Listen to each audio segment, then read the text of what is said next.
ಇಂದಿಮವ ದೂರದರ್ಶನ ಚಂದನ. ಇದು ಕನ್ನಡ ವಾಹಿನಿ.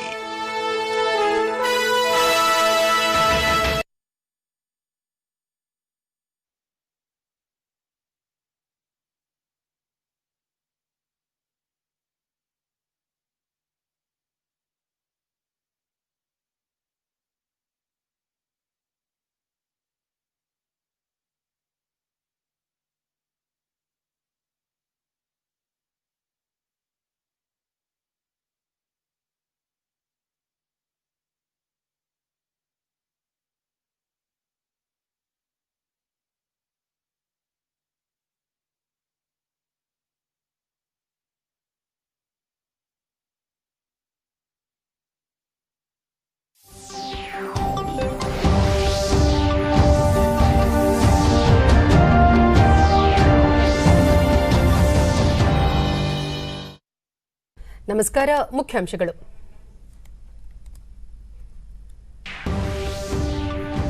ರಕ್ಷಣಾ ವಲಯದ ಉತ್ಪಾದನಾ ಕ್ಷೇತ್ರಕ್ಕೆ ಬಜೆಟ್ನಲ್ಲಿ ಆದ್ಯತೆ, ಗುಣಮಟ್ಟದ ಶಸ್ತ್ರಾಸ್ತ್ರಗಳ ತಯಾರಿಕೆಗೆ ಕಾರ್ಯಯೋಜನೆ, ಪ್ರಧಾನಿ ನರೇಂದ್ರ ಮೋದಿ. ಬೆಂಗಳೂರಿನ ಮೂಲಸೌಕರ್ಯಗಳ ಸುಧಾರಣೆಗೆ ಒತ್ತು, ಸಮಗ್ರ ಅಭಿವೃದ್ಧಿಯಿಂದ ಆರ್ಥಿಕ ಬೆಳವಣಿಗೆ, ಮುಖ್ಯಮಂತ್ರಿ ಬಿಎಸ್ ಯಡಿಯೂರಪ್ಪ. ಕೋವಿಡ್-19 ನಿಯಂತ್ರಣಕ್ಕೆ ಕೇಂದ್ರ ಸಚಿವ ಸಂಪುಟ ಕಾರ್ಯದರ್ಶಿ ನೇತೃತ್ವದಲ್ಲಿ ಸಭೆ, ಕರ್ನಾಟಕದಲ್ಲಿ ಇಂದು 9,386 ಮಂದಿಗೆ ಸೋಂಕು ದೃಢ. ಹಾಗೂ ಕೇಂದ್ರ ಸಚಿವ ಡಿವಿ ಸದಾನಂದ ಗೌಡ, ರಾಜ್ಯ ಕೃಷಿ ಸಚಿವ ಬಿಸಿ ಪಾಟೀಲ್ ಸಮಾಲೋಚನೆ, ರೈತರಿಗೆ ಬೇಡಿಕೆ ಅನುಸಾರ ರಸಗೊಬ್ಬರ ಪೂರೈಕೆಯ ಬಾಧಿತ. ವಾರ್ತೆಗಳ ವಿವರ.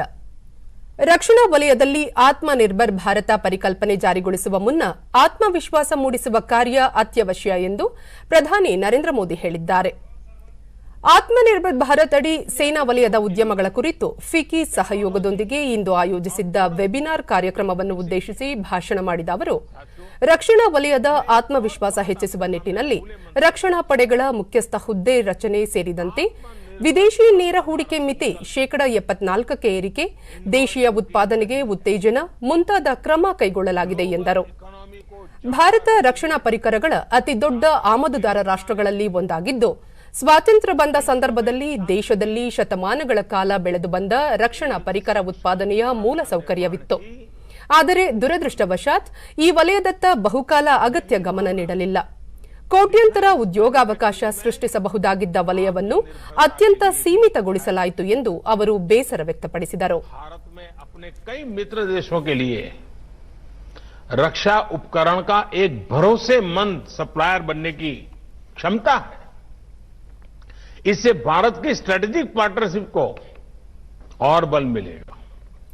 ಇದೀಗ ಪರಿಸ್ಥಿತಿ ಬದಲಾಗಿದ್ದು, ಕಳೆದ ಕೆಲವು ವರ್ಷಗಳಲ್ಲಿ ಭಾರತದಲ್ಲಿ ಸೇನಾ ವಲಯದ ಉತ್ಪಾದನೆ ಹೆಚ್ಚಳ, ಹೊಸ ತಂತ್ರಜ್ಞಾನಗಳ ಅಭಿವೃದ್ಧಿ, ಖಾಸಗಿ ವಲಯದ ವಿಸ್ತರಣೆ, ಪರವಾನಗಿ ಪ್ರಕ್ರಿಯೆ ಸುಧಾರಣೆ, ರಫ್ತು ಉತ್ತೇಜನ ಮುಂತಾದ ಕ್ರಮ ಕೈಗೊಳ್ಳಲಾಗುತ್ತಿದೆ. ಶಸ್ತ್ರಾಸ್ತ್ರ ತಯಾರಿಕಾ ಕಾರ್ಖಾನೆಗಳನ್ನು ಸಾಂಸ್ಥಿಕಗೊಳಿಸುವ ಕಾರ್ಯ ಮಾಡಲಾಗುತ್ತಿದೆ. ಇದರಿಂದ ಕಾರ್ಮಿಕ ವರ್ಗ ಮತ್ತು ಸೇನಾಪಡೆ ಎರಡೂ ಬಲಗೊಳ್ಳಲಿವೆ ಎಂದು ಪ್ರಧಾನಿ ತಿಳಿಸಿದರು. ರಕ್ಷಣಾ ಬಜೆಟ್ನಲ್ಲಿ ದೇಶೀಯ ಸೇನಾ ಉತ್ಪಾದನಾ ವಲಯಕ್ಕೆ ಒಂದು ಭಾಗವನ್ನು ಮೀಸಲಿಡಲಾಗಿದೆ. ಮುಂದಿನ ದಿನಗಳಲ್ಲಿ ಈ ವಲಯದ ಸೇನಾ ಪರಿಕರಗಳಿಗೆ ಹೆಚ್ಚಿನ ಬೇಡಿಕೆ ಬರಲಿದೆ. ಈಗಾಗಲೇ 101 ಸೇನಾ ಪರಿಕರಗಳ ಆಮದಿಗೆ ನಿರ್ಬಂಧ ವಿಧಿಸಲಾಗಿದ್ದು, ಭವಿಷ್ಯದಲ್ಲಿ ಇವುಗಳ ಸಂಖ್ಯೆ ಮತ್ತಷ್ಟು ಹೆಚ್ಚಾಗಲಿದೆ. ಈ ಪರಿಕರಗಳನ್ನು ದೇಶೀಯ ವಲಯ ಪೂರೈಸಲಿದೆ ಎಂದು ಅವರು ತಿಳಿಸಿದರು.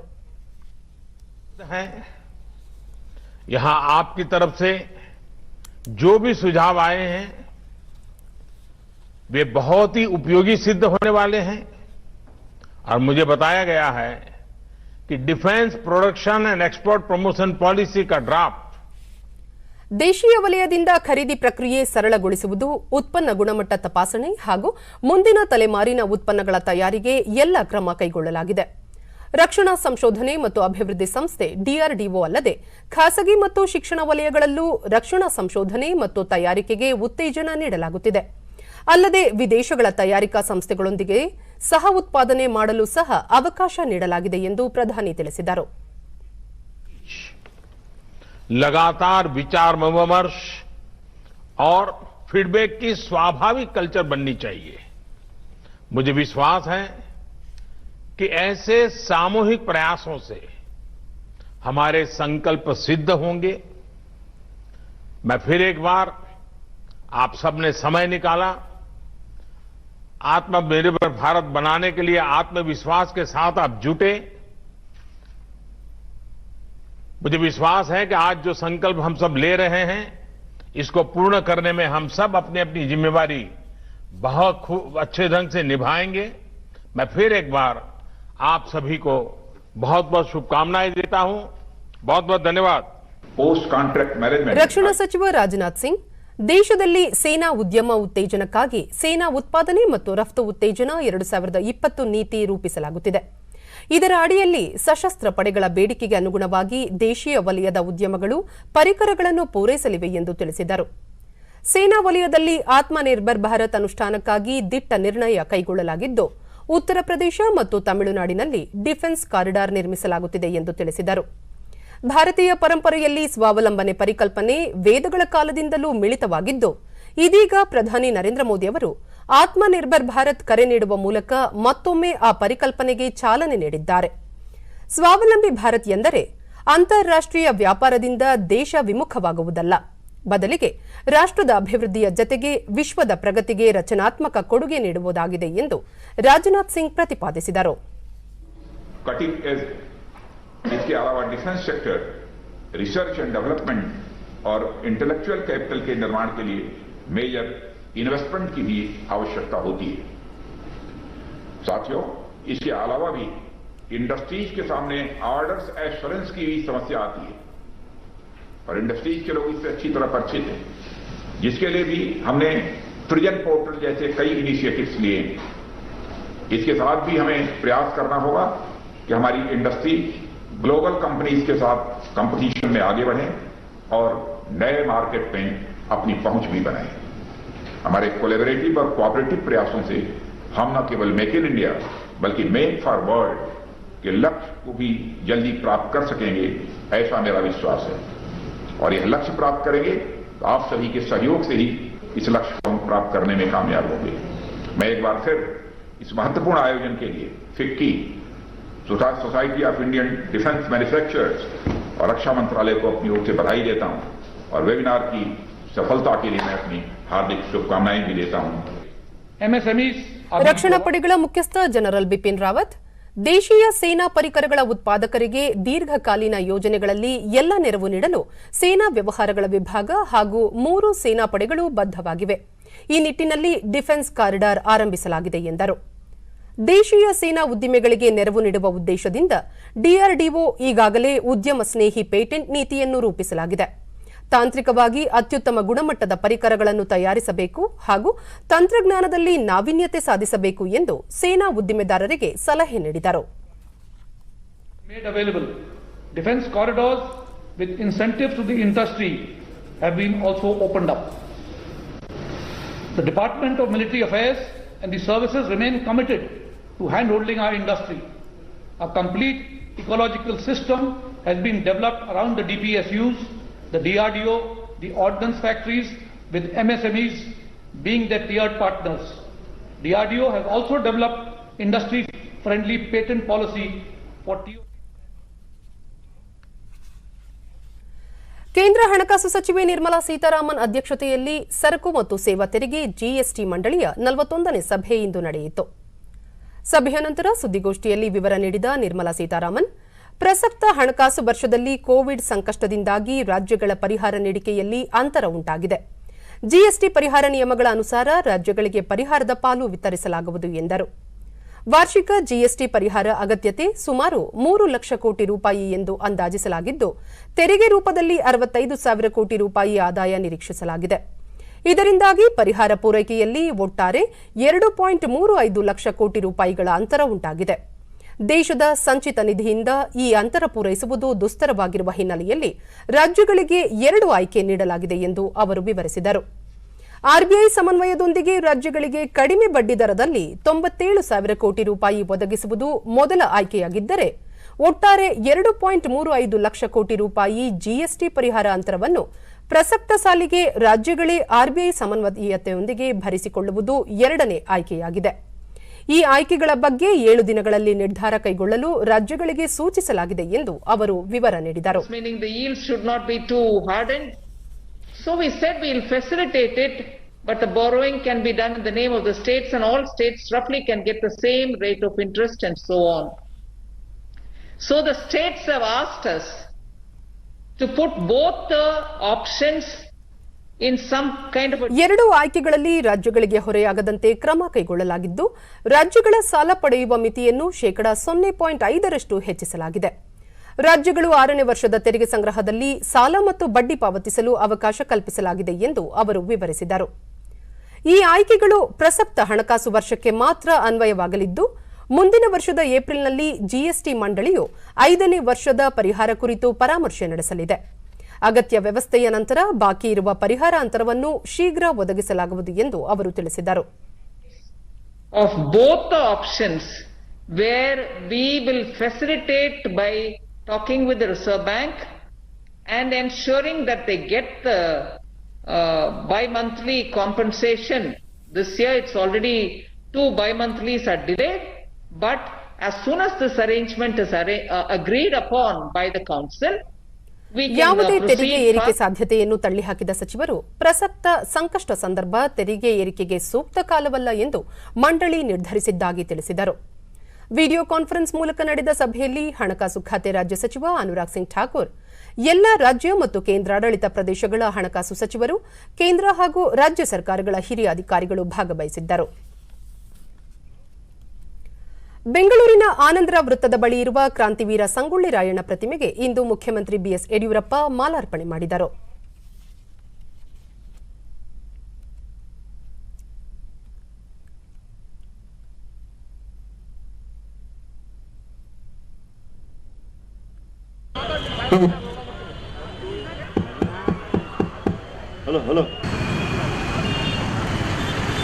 ನಂತರ ಕ್ರಾಂತಿವೀರ ಸಂಗೊಳ್ಳಿ ರಾಯಣ್ಣ ಎಂದು ನಾಮಕರಣಗೊಂಡಿರುವ ಮೇಲ್ಸೇತುವೆಯನ್ನು ಉದ್ಘಾಟಿಸಿದರು.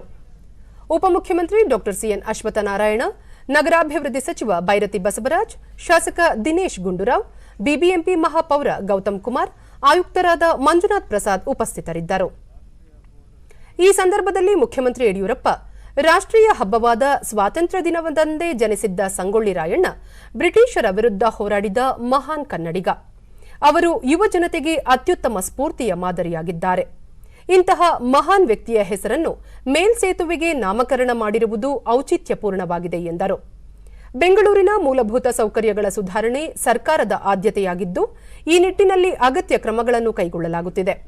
ಬೆಂಗಳೂರಿನ ಸಮಗ್ರ ಅಭಿವೃದ್ಧಿಗೆ ಒತ್ತು ನೀಡುವುದು ದೇಶ ಮತ್ತು ರಾಜ್ಯದ ಆರ್ಥಿಕ ಬೆಳವಣಿಗೆ ದೃಷ್ಟಿಯಿಂದ ಅಗತ್ಯವಾಗಿದೆ ಎಂದು ಹೇಳಿದರು. ಬೆಂಗಳೂರಿನ ಸಂಚಾರ ದಟ್ಟಣೆ ನಿಯಂತ್ರಿಸುವುದು ಅಗತ್ಯವಾಗಿದ್ದು, ಕೋವಿಡ್-19 ಸಾಂಕ್ರಾಮಿಕ ರೋಗದ ಹಿನ್ನೆಲೆಯಲ್ಲಿ ಅಗತ್ಯ ಮುಂಜಾಗ್ರತಾ ಕ್ರಮಗಳೊಂದಿಗೆ ಶೀಘ್ರವೇ ಮೆಟ್ರೋ ರೈಲು ಸೇವೆಯನ್ನು ಆರಂಭಿಸಲಾಗುವುದು ಎಂದು ಮುಖ್ಯಮಂತ್ರಿ ತಿಳಿಸಿದರು. ಜನಜೀವನವನ್ನು ಸಹಜ ಸ್ಥಿತಿಗೆ ಹಂತ ಹಂತವಾಗಿ ತರಲಾಗ್ತಾ ಇದೆ. ಈ ನಿಟ್ಟಿನಲ್ಲಿ ಎಲ್ಲ ಮುಂಜಾಗ್ರತಾ ಕ್ರಮವನ್ನು ಕೈಗೊಂಡು ನಮ್ಮ ಮೆಟ್ರೋ ಸೇವೆಯನ್ನು ಶೀಘ್ರವೇ ಪ್ರಾರಂಭ ಮಾಡಲಾಗುತ್ತೆ. ಬೆಂಗಳೂರು ಸೇರಿದಂತೆ ರಾಜ್ಯದ ಸಮಗ್ರ ಅಭಿವೃದ್ಧಿಗೆ ಸರ್ಕಾರ ಬದ್ಧವಾಗಿದೆ ಎಂದು ಈ ಸಂದರ್ಭದಲ್ಲಿ ಹೇಳ್ತಾ, ಸಂಗೊಳ್ಳಿ ರಾಯಣ್ಣ ನಮಗೆ ನಿರಂತರ ಸ್ಫೂರ್ತಿಯಾಗಲಿ ಹಾರೈಸಿ.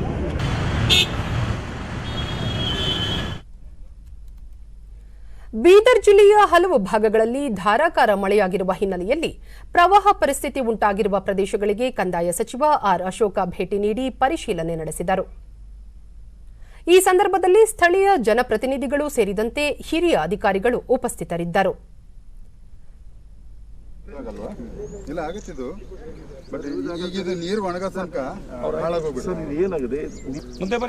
ಬೇನಕನಹಳ್ಳಿ ಗ್ರಾಮಕ್ಕೆ ಭೇಟಿ ನೀಡಿದ ಸಚಿವರು ಹೊಲಗಳ ವಸ್ತುಸ್ಥಿತಿಯನ್ನು ಪರಿಶೀಲಿಸಿ ರೈತರೊಂದಿಗೆ ಸಮಾಲೋಚನೆ ನಡೆಸಿದರು. ಬಳಿಕ ಆರ್ ಅಶೋಕ, ಬೀದರ್ ಜಿಲ್ಲೆಯಲ್ಲಿ ವಾಡಿಕೆಗಿಂತ ಹೆಚ್ಚಿನ ಮಳೆಯಾಗಿದೆ. ಈ ಹಿನ್ನೆಲೆಯಲ್ಲಿ ಕೆಲವೆಡೆ ಪ್ರವಾಹ ಪರಿಸ್ಥಿತಿ ಎದುರಾಗಿದೆ. ರೈತರಿಗೆ ಸೂಕ್ತ ಪರಿಹಾರ ನೀಡಲು ಸರ್ಕಾರ ಬದ್ಧವಾಗಿದೆ ಎಂದು ತಿಳಿಸಿದರು. ಹಾನಿ ಪರಿಶೀಲನೆಗೆ ಕೃಷಿ, ತೋಟಗಾರಿಕಾ ಇಲಾಖೆ ಅಧಿಕಾರಿಗಳಿಗೆ ಸೂಚಿಸಲಾಗಿದೆ. ಸೂಕ್ತ ಸಮಯದಲ್ಲಿ ಪರಿಹಾರ ನೀಡಲು ಕ್ರಮ ಕೈಗೊಳ್ಳುವುದಾಗಿ ಅವರು ಮಾಹಿತಿ ನೀಡಿದರು. 19,305 13,000 ಹೆಕ್ಟೇರ್ನಲ್ಲಿ ಹೆಸರು ಬೆಳೆ ಹಾನಿಯಾಗಿದೆ. 1366 ಹೆಕ್ಟೇರ್ ಪ್ರದೇಶದಲ್ಲಿ ಉದ್ದು ಬೆಳೆ ಹಾನಿಯಾಗಿದೆ.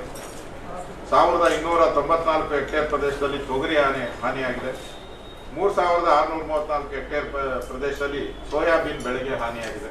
ಈ ಒಂದು ಸಂದರ್ಭದಲ್ಲಿ ಬೆಳೆ ಹಾನಿ ಬಗ್ಗೆ ವಿಶೇಷ ಗಮನ ಕೊಟ್ಟು ರಾಜ್ಯ ಸರ್ಕಾರ ಜನರ ಪರವಾಗಿ, ರೈತರ ಪರವಾಗಿ ನಿಲ್ಲುವಂತ ಒಂದು ಕೆಲಸವನ್ನ ಮಾಡ್ತಾ ಇದ್ದೀರಿ. ಫ್ಲಡ್ಗೆ ಸಂಬಂಧಪಟ್ಟಂತೆ ಕಳೆದ 1.5 ತಿಂಗಳಿಂದ ಕೂಡ ಮುಂಜಾಗ್ರತಾ ಕ್ರಮ ತೆಗೆದುಕೊಂಡಿದೆ.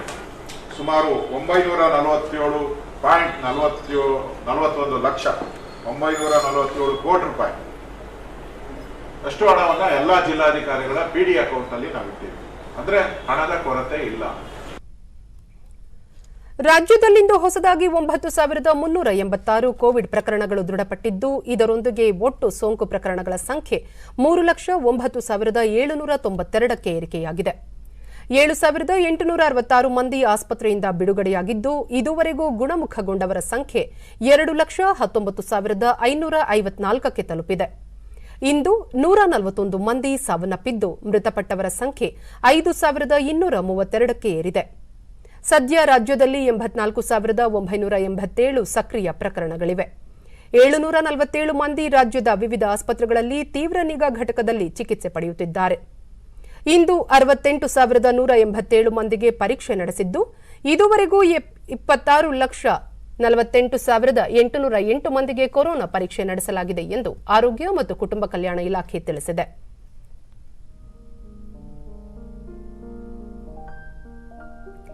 ಬೆಂಗಳೂರಿನಲ್ಲಿಂದು 3,357 ಮಂದಿಗೆ ಸೋಂಕು ತಗುಲಿದ್ದು, ಒಟ್ಟು ಸೋಂಕು ಪ್ರಕರಣಗಳ ಸಂಖ್ಯೆ 1,18,728ಕ್ಕೆ ಏರಿಕೆಯಾಗಿದೆ.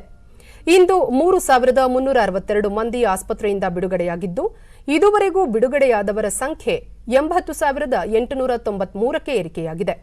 ಸದ್ಯ 35,989 ಸಕ್ರಿಯ ಪ್ರಕರಣಗಳಿವೆ. ರಾಜ್ಯದ ವಿವಿಧ ಜಿಲ್ಲೆಗಳಲ್ಲಿ ದೃಢಪಟ್ಟ ಪ್ರಕರಣಗಳ ವಿವರ ಇಂತಿದೆ.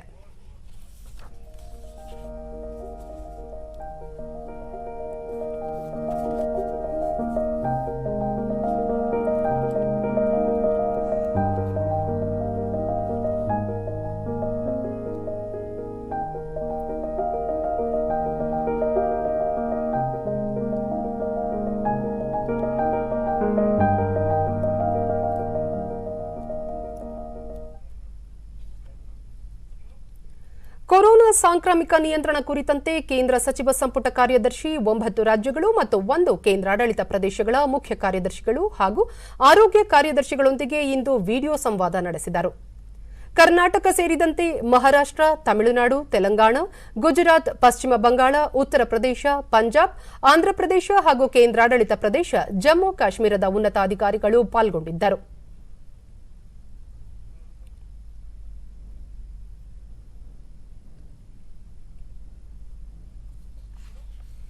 ಈ ರಾಜ್ಯಗಳಲ್ಲಿ ಕೊರೋನಾ ನಿಗ್ರಹಕ್ಕೆ ಕೈಗೊಂಡಿರುವ ಕ್ರಮಗಳು ಹಾಗೂ ಮುಂದೆ ಅನುಸರಿಸಬೇಕಾದ ಕಾರ್ಯಸೂಚಿಗಳ ಕುರಿತು ಸಭೆಯಲ್ಲಿ ಚರ್ಚೆ ನಡೆಯಿತು. ಕಳೆದ 2 ವಾರಗಳಲ್ಲಿ ದೇಶದಲ್ಲಿ ಸೋಂಕಿನಿಂದ ಮೃತಪಟ್ಟವರ ಒಟ್ಟು ಸಂಖ್ಯೆಯ ಪೈಕಿ ಈ ರಾಜ್ಯಗಳಲ್ಲಿ 89% ಮರಣ ಪ್ರಕರಣಗಳು ವರದಿಯಾಗಿವೆ. ಈ ಹಿನ್ನೆಲೆಯಲ್ಲಿ ರಾಜ್ಯಗಳು ಕೊರೋನಾ ತಡೆಗೆ ತೀವ್ರ ನಿಗಾ ವಹಿಸಬೇಕು. ಎಲ್ಲ ಜಿಲ್ಲೆಗಳಲ್ಲಿ ಮರಣ ಪ್ರಮಾಣವನ್ನು 1%ಕ್ಕಿಂತ ಕಡಿಮೆ ಮಾಡಲು ವಿಶೇಷ ನಿಗಾ ವಹಿಸಬೇಕು ಎಂದು ಸಂಪುಟ ಕಾರ್ಯದರ್ಶಿ ಅಧಿಕಾರಿಗಳಿಗೆ ಸೂಚನೆ ನೀಡಿದ್ದಾರೆ ಎನ್ನಲಾಗಿದೆ. ರಾಜ್ಯ ಸರ್ಕಾರ ನೂತನವಾಗಿ ಆರಂಭಿಸಿರುವ ಕರ್ನಾಟಕ ಪಂಚಾಯತ್ ರಾಜ್ ಆಯುಕ್ತಾಲಯವನ್ನು ಗ್ರಾಮೀಣಾಭಿವೃದ್ಧಿ ಮತ್ತು ಪಂಚಾಯತ್ ರಾಜ್ ಸಚಿವ ಕೆಎಸ್ ಈಶ್ವರಪ್ಪ ಬೆಂಗಳೂರಿನಲ್ಲಿಂದು ಉದ್ಘಾಟಿಸಿದರು. ಇದೇ ಸಂದರ್ಭದಲ್ಲಿ ಇಲಾಖೆ ಹೊರತಂದಿರುವ ಸಾಂಸ್ಥಿಕ ಮತ್ತು ಗೃಹ ದಿಗ್ಬಂಧನ ಕುರಿತ ಮಾಹಿತಿ ಸೇರಿದಂತೆ ವಿವಿಧ ಕೈಪಿಡಿಗಳನ್ನು ಬಿಡುಗಡೆ ಮಾಡಿದರು.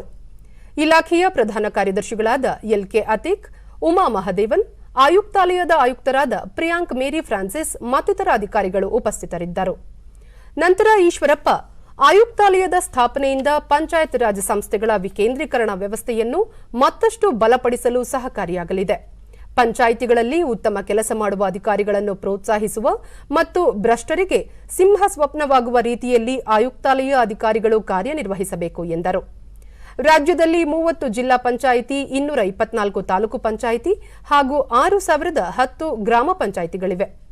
ಈ ಸಂಸ್ಥೆಗಳಲ್ಲಿ 10 ಲಕ್ಷಕ್ಕೂ ಹೆಚ್ಚು ಚುನಾಯಿತ ಪ್ರತಿನಿಧಿಗಳಿದ್ದು, ಸುಮಾರು 80,000 ಅಧಿಕಾರಿಗಳು ಹಾಗೂ ಸಿಬ್ಬಂದಿ ಕಾರ್ಯನಿರ್ವಹಿಸುತ್ತಿದ್ದಾರೆ. ಇವರೆಲ್ಲರ ಉಸ್ತುವಾರಿಗೆ ಆಯುಕ್ತಾಲಯದ ಅಗತ್ಯವಿತ್ತು ಎಂದು ಅವರು ಪ್ರತಿಪಾದಿಸಿದರು. ಆಯುಕ್ತಾಲಯ ಸ್ಥಾಪನೆಯಿಂದ ಸರ್ಕಾರದ ಬೊಕ್ಕಸಕ್ಕೆ ಹೊರೆಯಾದರೂ ಜನಸಾಮಾನ್ಯರ ತೆರಿಗೆ ಹಣ ಪೋಲಾಗದಂತೆ ಎಚ್ಚರ ವಹಿಸಲು ನೆರವಾಗಲಿದೆ. ಕೇಂದ್ರ ಮತ್ತು ರಾಜ್ಯ ಸರ್ಕಾರಗಳ ವಿವಿಧ ಯೋಜನೆಗಳಡಿ ಗ್ರಾಮ ಪಂಚಾಯಿತಿಗಳಿಗೆ 10,417 ಕೋಟಿ ರೂಪಾಯಿ ಅನುದಾನ ದೊರೆಯಲಿದೆ ಹಾಗೂ 15ನೇ ಹಣಕಾಸು ಆಯೋಗದಿಂದಲೂ ಹೆಚ್ಚಿನ ಅನುದಾನ ಬಿಡುಗಡೆಯಾಗಿದ್ದು, ಜತೆಗೆ ತನ್ನದೇ ಆದ ಸಂಪನ್ಮೂಲಗಳ ಕ್ರೋಢೀಕರಣವೂ ಆಗಲಿದೆ. ಈ ಹಣದ ಲಾಭ ಗ್ರಾಮೀಣ ಜನರಿಗೆ ದೊರೆಯುವಂತೆ ಆಯುಕ್ತಾಲಯ ನಿಗಾ ವಹಿಸಬೇಕು ಎಂದು ಹೇಳಿದರು. ಯಾವ ರೂಪದಲ್ಲಿ ಇದನ್ನ ವಿಜಿಲೆನ್ಸ್ ರೂಪದಲ್ಲಿ ನೀವು ಇದನ್ನು ನುಗ್ತೀರಿ, ವಿಜಿಲೆನ್ಸ್ ಕಮಿಟಿನೂ ನೀವು ಮಾಡ್ಕೋತೀರಿ ಅಂತ ಕಾಣುತ್ತೆ ಅಲ್ವಾ? ಮಾಡ್ಕೋತೀರಿ. ಮಾಡಿಕೊಂಡು ನಾನು ಹೇಳ್ತಿದ್ದೀನಲ್ಲ, ಈ ಹೊಸದಾಗಿ ಇನ್ನೇನು ಈಗೆಲ್ಲ ಅಡ್ಮಿನಿಸ್ಟ್ರೇಟರ್ ಇದೆ, ಇನ್ನೊಂದು ತಿಂಗಳು 2 ತಿಂಗಳೊಳಗೇನೋ ಚುನಾವಣೆಗಳಾಗತ್ತೆ. ಚುನಾವಣೆಗಳಾಗ್ತಿದ್ದಂಗೆ ಆ ಚುನಾಯಿತ ಪ್ರತಿನಿಧಿಗಳು ತುಂಬಾ ಸ್ಪಷ್ಟವಾಗಿ ಅವರು ಒಟ್ಟು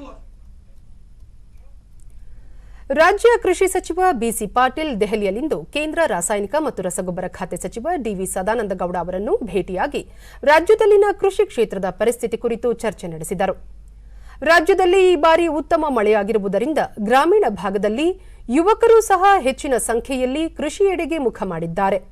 ಬಿತ್ತನೆಯೂ ಹೆಚ್ಚಾಗಿರುವ ಕಾರಣ ರಸಗೊಬ್ಬರ ಬಳಕೆ ಅಧಿಕವಾಗಿದ್ದು, ರಾಜ್ಯದ ರೈತರಿಗೆ ರಸಗೊಬ್ಬರ ಕೊರತೆಯಾಗದಂತೆ ಕ್ರಮ ಕೈಗೊಂಡಿರುವ ಕುರಿತು ಕೇಂದ್ರ ಸಚಿವರಿಗೆ ಬಿಸಿ ಪಾಟೀಲ್ ಮಾಹಿತಿ ನೀಡಿದರು.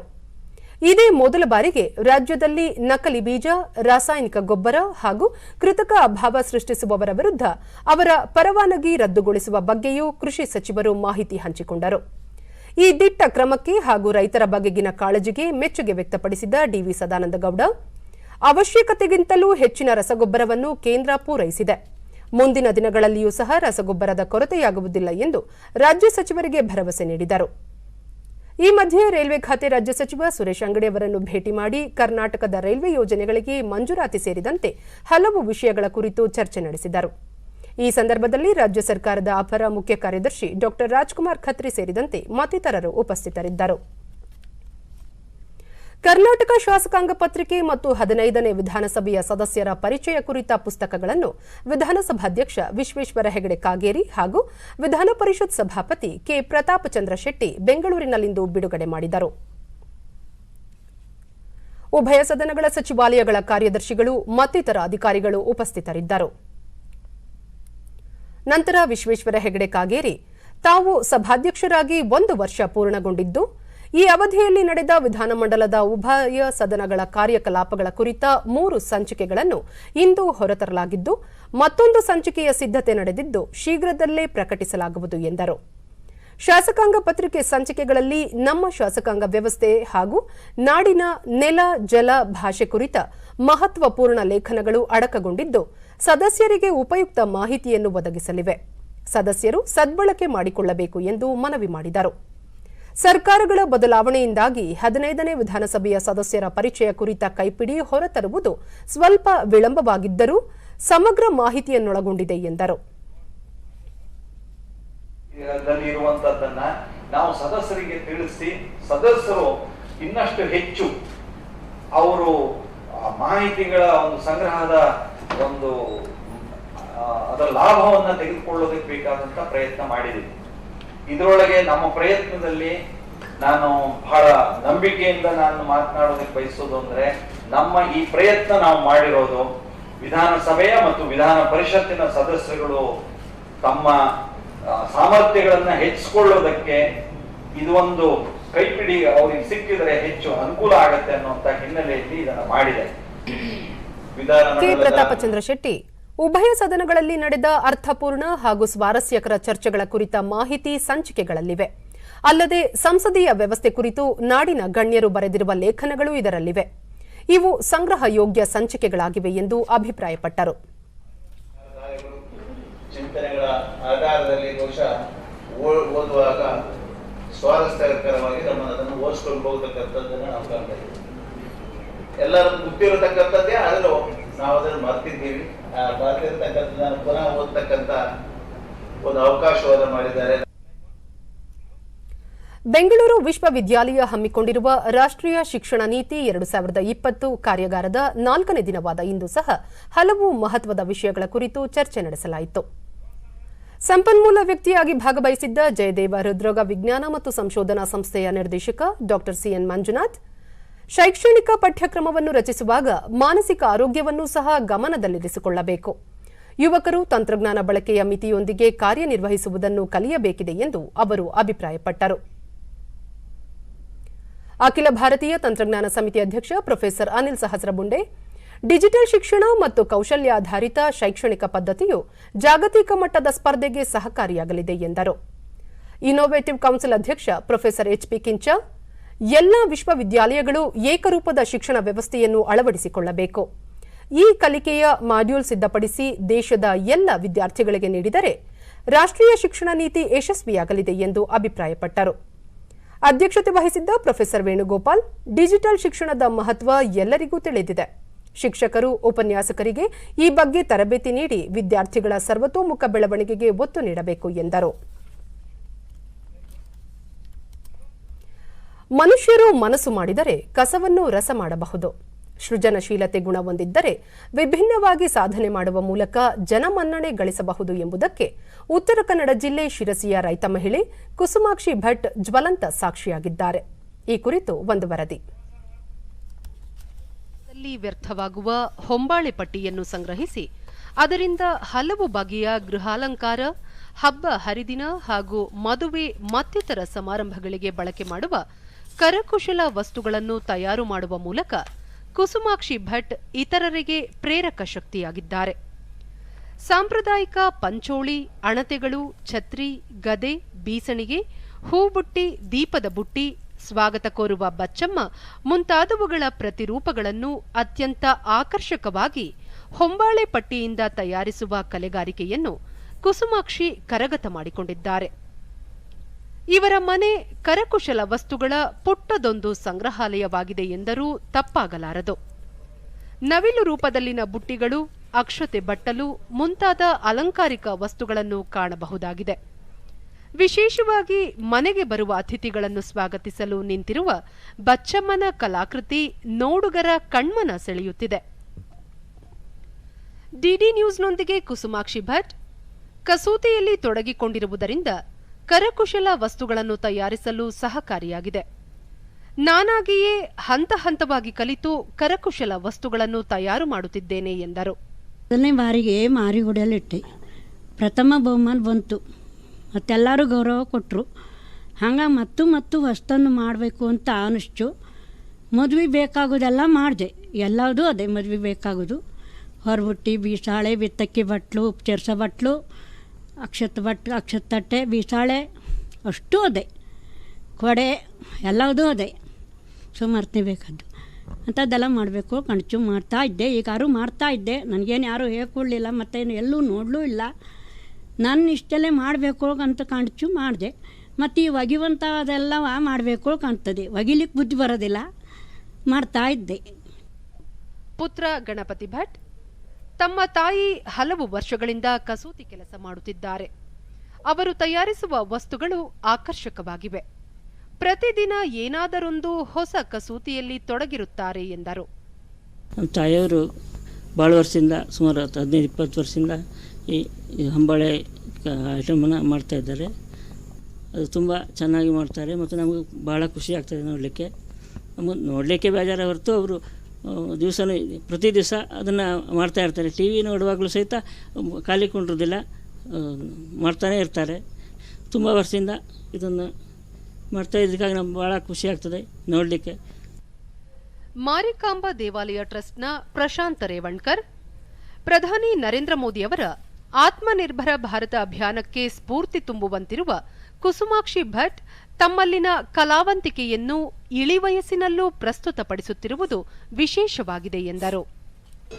ಈ ರೀತಿ ಅವರು ಮಾಡೋದ್ರಿಂದ ಅವರು ಈ ಆತ್ಮನಿರ್ಭರ ಭಾರತ್ ಯೋಜನೆ ಕೃಷಿ ಮೇಳ ಇನ್ನೊಬ್ಬರಿಗೆ ಸ್ಫೂರ್ತಿ ಅಲ್ಲದೆ ಅವರು ಕೃಷಿ ಮೇಳ ಆಗಿರೋದ್ರಿಂದ ಈಗ ಇಲ್ಲೇನು ಬಹುಮಾನ ಬಂದವರಿಗೇನು ಉತ್ತೇಜನ ಸಿಗ್ತಾವೆ. ಇನ್ನು ಹವಾವರ್ತಮಾನ. ರಾಜ್ಯದೆಲ್ಲೆಡೆ ನೈಋತ್ಯ ಮುಂಗಾರು ದುರ್ಬಲವಾಗಿದ್ದು ಚದುರಿದಂತೆ ಮಳೆಯಾಗಿದೆ. ಬಂಗಾರಪೇಟೆ 7, ಕೆಜಿಎಫ್ 4, ರಡ್ಡೇವಾಡ್ಗಿ, ಬೀದರ್ನಲ್ಲಿ ತಲಾ 2 ಸೆಂಟಿಮೀಟರ್ ಮಳೆಯಾಗಿದೆ. ಮುನ್ಸೂಚನೆಯಂತೆ ಮುಂದಿನ 24 ಗಂಟೆಗಳಲ್ಲಿ ರಾಜ್ಯದ ಅಲ್ಲಲ್ಲಿ ಮಳೆ ಅಥವಾ ಗುಡುಗು ಸಹಿತ ಮಳೆ ಸಂಭವ. ಬೆಂಗಳೂರು ಸುತ್ತಮುತ್ತ ಸಾಮಾನ್ಯ ಮೋಡ ಕವಿದ ವಾತಾವರಣ, ಒಂದೆರಡು ಬಾರಿ ಮಳೆಯಾಗುವ ನಿರೀಕ್ಷೆ. ಗರಿಷ್ಠ ತಾಪಮಾನ 27 ಹಾಗೂ ಕನಿಷ್ಠ 21 ಡಿಗ್ರಿ ಸೆಲ್ಸಿಯಸ್ ದಾಖಲು ಸಂಭವ. ಕೊನೆಯಲ್ಲಿ ಮತ್ತೊಮ್ಮೆ ಮುಖ್ಯಾಂಶಗಳು. ರಕ್ಷಣಾ ವಲಯದ ಉತ್ಪಾದನಾ ಕ್ಷೇತ್ರಕ್ಕೆ ಬಜೆಟ್ನಲ್ಲಿ ಆದ್ಯತೆ, ಗುಣಮಟ್ಟದ ಶಸ್ತ್ರಾಸ್ತ್ರಗಳ ತಯಾರಿಕೆಗೆ ಕಾರ್ಯಯೋಜನೆ, ಪ್ರಧಾನಿ ನರೇಂದ್ರ ಮೋದಿ. ಬೆಂಗಳೂರಿನ ಮೂಲಸೌಕರ್ಯಗಳ ಸುಧಾರಣೆಗೆ ಒತ್ತು, ಸಮಗ್ರ ಅಭಿವೃದ್ಧಿಯಿಂದ ಆರ್ಥಿಕ ಬೆಳವಣಿಗೆ, ಮುಖ್ಯಮಂತ್ರಿ ಬಿಎಸ್ ಯಡಿಯೂರಪ್ಪ. ಕೋವಿಡ್-19 ನಿಯಂತ್ರಣಕ್ಕೆ ಕೇಂದ್ರ ಸಚಿವ ಸಂಪುಟ ಕಾರ್ಯದರ್ಶಿ ನೇತೃತ್ವದಲ್ಲಿ ಸಭೆ, ಕರ್ನಾಟಕದಲ್ಲಿ ಇಂದು 9386 ಮಂದಿಗೆ ಸೋಂಕು ದೃಢ. ಹಾಗೂ ಕೇಂದ್ರ ಸಚಿವ ಡಿವಿ ಸದಾನಂದಗೌಡ, ರಾಜ್ಯ ಕೃಷಿ ಸಚಿವ ಬಿಸಿ ಪಾಟೀಲ್ ಸಮಾಲೋಚನೆ, ರೈತರಿಗೆ ಬೇಡಿಕೆ ಅನುಸಾರ ರಸಗೊಬ್ಬರ ಪೂರೈಕೆ ಅಬಾಧಿತ. ಇಲ್ಲಿಗೆ ಇಂದಿನ ವಾರ್ತಾ ಪ್ರಸಾರ ಮುಕ್ತಾಯವಾಯಿತು. ಸತ್ಯ, ಸಮರ್ಥ, ಸಂಪೂರ್ಣ ಸುದ್ದಿಗಾಗಿ ವೀಕ್ಷಿಸಿ ಚಂದನ ವಾರ್ತೆ. ನಮ್ಮ ಮುಂದಿನ ವಾರ್ತಾ ಪ್ರಸಾರ ನಾಳೆ ಬೆಳಗ್ಗೆ 11 ಗಂಟೆಗೆ ಡಿಡಿ ಚಂದನದಲ್ಲಿ. ನಮಸ್ಕಾರ.